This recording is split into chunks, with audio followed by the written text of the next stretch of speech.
wá nǹkan fìdílé torí tó bá ń sọ pé onílù tí ó ti lùlù across the board pẹ̀lú ọ̀pọ̀lọpọ̀ eléré àbí tó bá níyàn lè lò pẹ̀lú baba commander chief commander Ebenezer baba kára ó lé o kára ó lé pẹ̀lú baba tiwa náà YK Àjàó ó wà ńbẹ̀ náà Tajudeen Alade àgbà onífújì ó wà ńbẹ̀ náà Mr Bonsue finest boy tó bá sọ ń pa Fuji ẹni pé pọ̀ ó pọ̀ gidigidi gan a dẹ̀ máa mú fún yín bá ṣe máa mú ẹbí tó máa ti èjì rẹ̀ àti láwálé bá wà á mú wá fún yín kò ní bàjẹ́ láéláé. ẹ̀gbọ́n mi Ade Onilu àwọn ní àlejò alẹ́ ní amẹ́ríkánà ní bàbá kò ní bàjẹ́ bàbá mo kí yín. ẹ ṣe sá o. sálàáfíà ni. dáadáa la bá yín o. tí bá ti máa fẹ́ gbọ́ amẹ́ríkánà bí ṣe máa ń sọ. ẹ kọ́ àwọn olólùfẹ́ yín káàkiri gbẹ̀rẹ̀ lórí ètò lẹ́nu. a kí gbogbo àwọn olólùfẹ́ mi o. olólùfẹ́ Adewale Ayuba olólùfẹ́ bàbá kọ̀mándà Ebenezer Obey níbikíbi tẹ́ bá wà ẹ ṣe Ọlọ́run á wà pẹ̀lú yín o ẹ kú lé o ìyẹn Ade Onilu ló ń sọ̀rọ̀ thank you very much.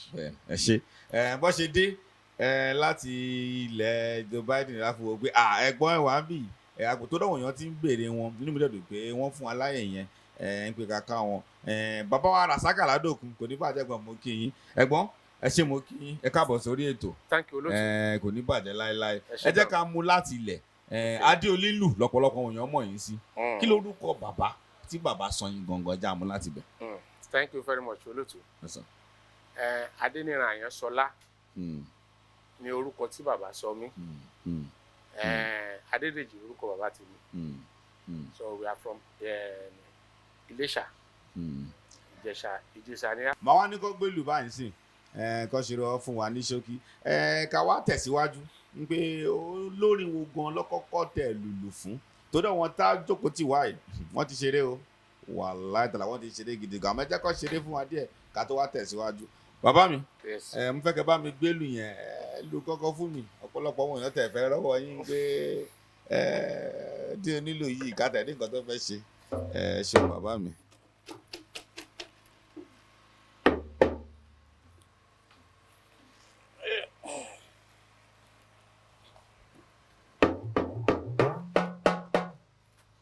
nǹkan tẹ́ bá fẹ́ lù ẹ lè lù kẹ́ ṣàlàyé fún wa kẹ́tún tó.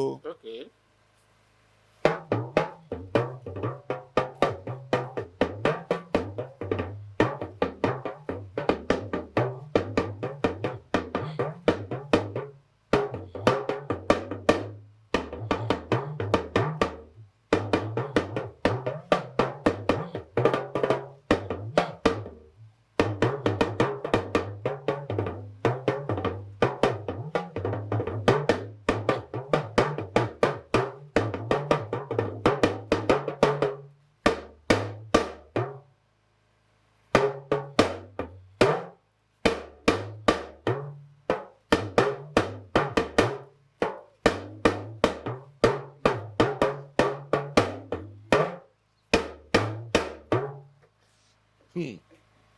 ẹ kú àgbà.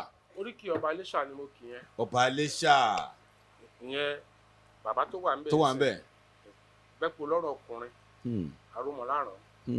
mo ní bẹ́pò lọ́rọ̀ ọkùnrin ní bàbá mi ó ṣèjẹ lórí ògún ṣùrùṣùrù ó bìtẹ̀ lórí inú ọ̀tá bàjẹ́ bàbá ẹdún jọ bí ọ̀lẹ́sìn mọ̀dúmọ̀dú àbírú ẹ̀sìn ríyẹríyẹ òfin tẹ̀tẹ̀tẹ̀sì ẹ̀ mọ́lẹ̀ bàbá ẹdún jọ bí ẹ̀sìn jòkó àjàǹjì kórókóró òṣùpá ìdẹ́kì amọ́ròrò lójú àgbo ń yí gbìrì ọmọ òdù ń yí gbìrìgbìrì lájà ọwọ́ èkúté ilé wọn ò káwùsá ẹnìkan mọ̀ yí gbìrì lọ́mọ adékílékún kò gbọ́dọ̀ wí ẹni òdùn mọ́ kò gbọ́dọ̀ wí àròmọ láàrán bàbá là ń bẹ là ń lẹ́jẹ́ ẹni òdùn mọ́ kò gbọ́dọ̀. Ade Onilu oríkì ọba ní sàn yẹn. pẹ̀lú àṣẹ tí mo ní lórí ètò báyìí mo fẹ́ kẹ́ tún kíní ẹ̀ lò fún àwọn iléeṣẹ́ àtọ́ ti gbọ́ báyìí ẹ tún tún lù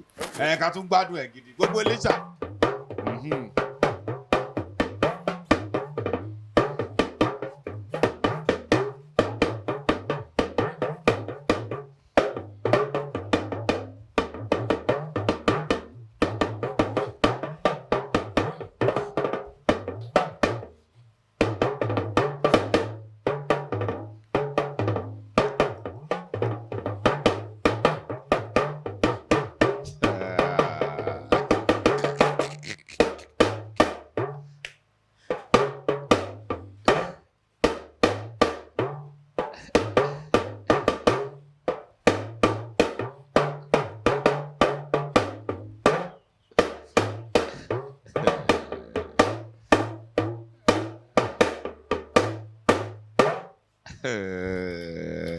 Ara lé Adewale Ayuba Mr. Bonsuwe fine boy ẹ tún gírígírí náà ẹ tún débẹ̀ náà àmọ́dá ń pẹ́ ẹ sọ pé orí stage kan ló ti pàdé yín kankan ẹ fún mi ní bí ìyẹn ṣe ṣẹlẹ̀ kan ra lè gbádùn ẹ̀.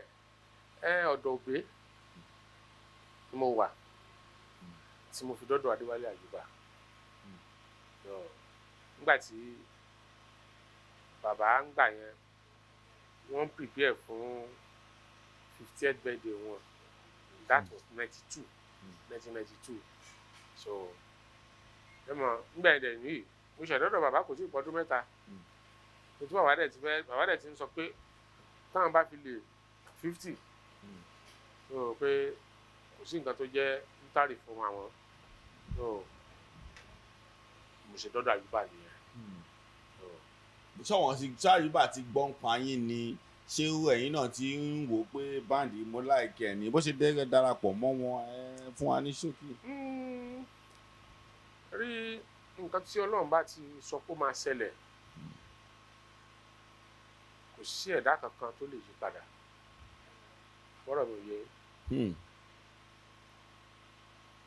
nígbà tí máa dé báǹdì Adewale Ayuba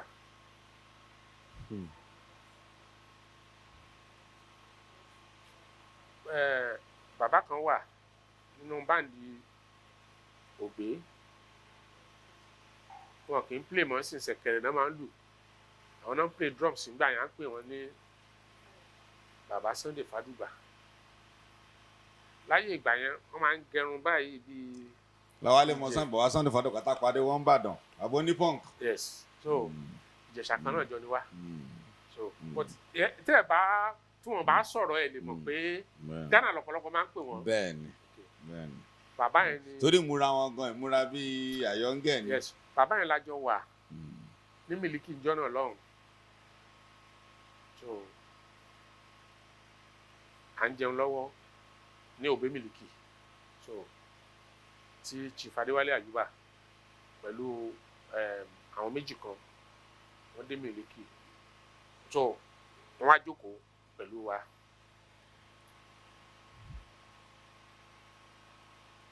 Bàbá Sunday yẹn wá introduce mi sí Ayuba so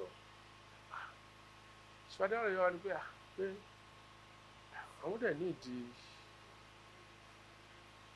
ẹni tó lè play talking drum Fuji and juju.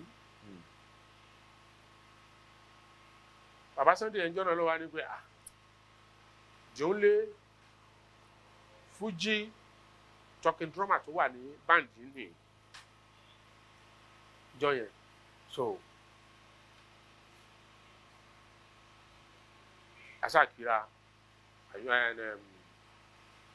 Ayuba wà lọ́jọ́ yẹn so later wọ́n wá bẹ̀rẹ̀ sí wá mi ó ti tó bí ọdún ó tó bí oṣù mẹ́fà sígbà tá a pàdé Miliki yẹn tí mi gan tẹ̀ ti gbàgbé so a lọ play Port Novo pẹ̀lú bàbá òbí Port Novo yẹn la wà alápàlà kan sẹ́ẹ̀tì síwájú wa alápàlà yẹn ẹni tó wá sẹ́ẹ̀tì fún láti Èkó bíbá ẹ̀ à ń pè wọ́n bẹ́ẹ̀ ní ṣínà ó sẹ́ẹ̀tì fún ó wà pẹ̀lú àwọn Sàmọ́dì gbà yẹn so instrument àmọ́ ìnáwó kó lọ sí Porto Novo so bàbá yẹn ló wá bá mi pé Adé ẹni tó ń wá ẹ̀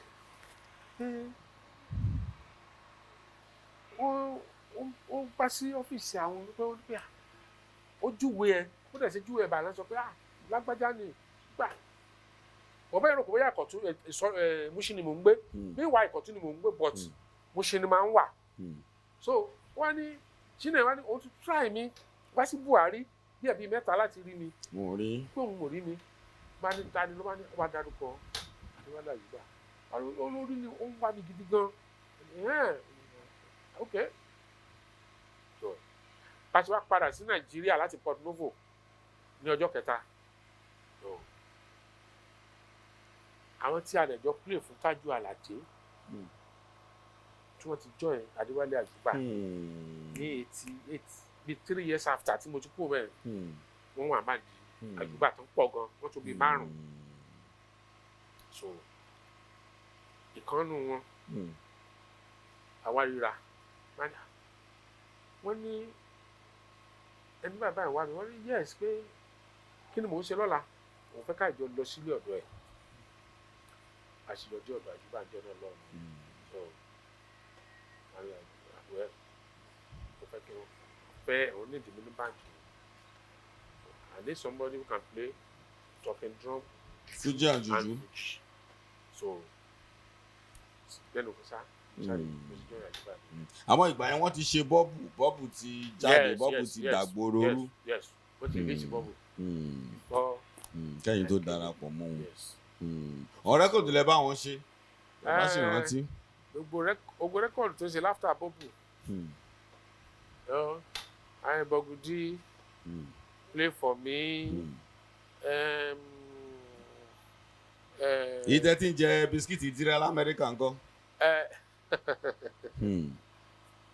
Okay. Almost. Lórúkọ àwo yẹn.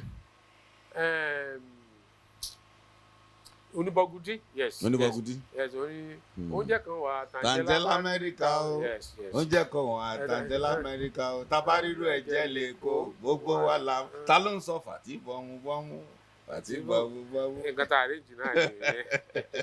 Àwọn bíi Kentucky chicken. Àwọn bíi McDonald's pẹ̀lú bisikíìtì tó ń jẹ́ tirama.